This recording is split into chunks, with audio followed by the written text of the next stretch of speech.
What's up, soldiers? Chris here, caribbeanpot.com. We're outside, so if you're hearing dog and all kind of animals and things like that, even neighbors asking what's going on, you know why we're outside, right? Today we're doing Scotch Bonnet Pesto shrimp. We're outside, it's fiery.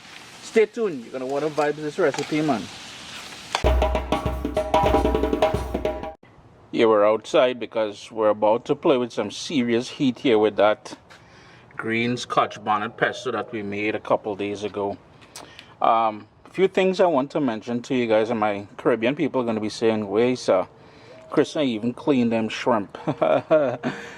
Today we're not cleaning it. We're not cutting and deveining and all that. If you want to do that, you can certainly do that. I've got these with the heads and everything on there. I washed it with water and the juice of a lemon. And I trimmed off the long sort of antenna that they have. I want them going and telling their friends and all kind of message to avoid me. You know how them shrimp is, they're always chattering. Anyways, go ahead and do that if you guys want clean and devein. I need it with the shell. I need it with the heads on because that's going to add a ton of flavor to everything. And you'll thank me later on, man. Trust me. And as I mentioned, we're outside. I'm on my grill here with a side burner. It's a little bit too small for my pan.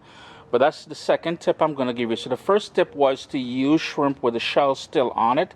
The second tip is to do this outdoors or turn the fan on over your stove and open up the windows to your house. That pepper and that oil is going to really cause problems. It's going to move around, and I've got here about 2.5 to 3 tablespoons of vegetable oil on a medium flame. I just turned up the flame. Should be nice and warm now. And I'm going to go in with 4 cloves of garlic that I just smashed with the back of my knife. And you want to let that go for about 30 seconds or so. As soon as I start seeing there's a little bit of color there, I'm just going to move around that oil a little bit more. And we're going to start adding that shrimp to the pot. Turn your heat up to medium-high. And just start adding all that shrimp to there. The other thing you can do if you're really concerned about the shrimp with the head and everything on there, you can buy shrimp that still has the shell on it, but it has been deveined. You can also rock that, just saying.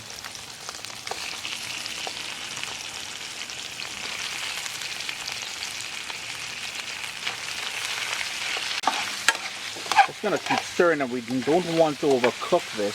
And you will notice I will not use a lid on here either, because I don't want this sprouting up a whole bunch of juices. The whole idea is really quick and simple, you know. Here's where I'm gonna go in with some salt, black pepper,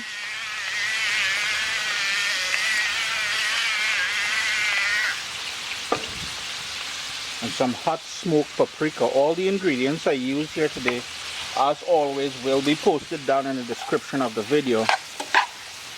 Just gonna keep mixing that and keep flipping them. Just so, and you notice the color. Once you start getting that color, it means it's cooking. It's getting to the point where you're gonna start getting them nice, that nice scent hitting you right now. My neighbor's probably wondering, oh gosh, you're doing it again, too. Give that another quick stir. And then here's where I'm going to go in with that Scotch Bonnet Pesto. And this is where you're going to crank up the fan over your stove, because as I said, it will want to choke you. You really want to mix this. And I wish I had more room here to toss this around and give all this some fancy chef action. But see what? We're getting it done, man. Oh gosh, things that want to choke me, boy. We just want to give this about another minute or so, and then we're all done. Now here's where I'm going to turn off the heat, and we're going to do a couple things. I have the juice of half of a lemon. Just going to go in with that there. That's just going to brighten things up. And if you want to add some more lemon, you can certainly do that. And I've got here a whack of parsley straight out of my garden. And you know what we're doing now? We got to toss that. Chris here, caribbeanpot.com. Always a pleasure to have you guys here in the kitchen with me. What, under 10 minutes? Look at that. Boy, and you see that niceness there? I don't know if you guys can see that. You see this? You get some nice bread, coconut bake. Yo, even if you have some sada roti, nobody ain't hating, you know, but you really need a crusty bread though, a nice French loaf or something. My weakness lately has been sourdough bread. So I go inside and enjoy this now, man. Vibes it up, eh? My little baby is here. We've got cookbooks, guys. WestIndianFoodCompany.com. Get your copy today.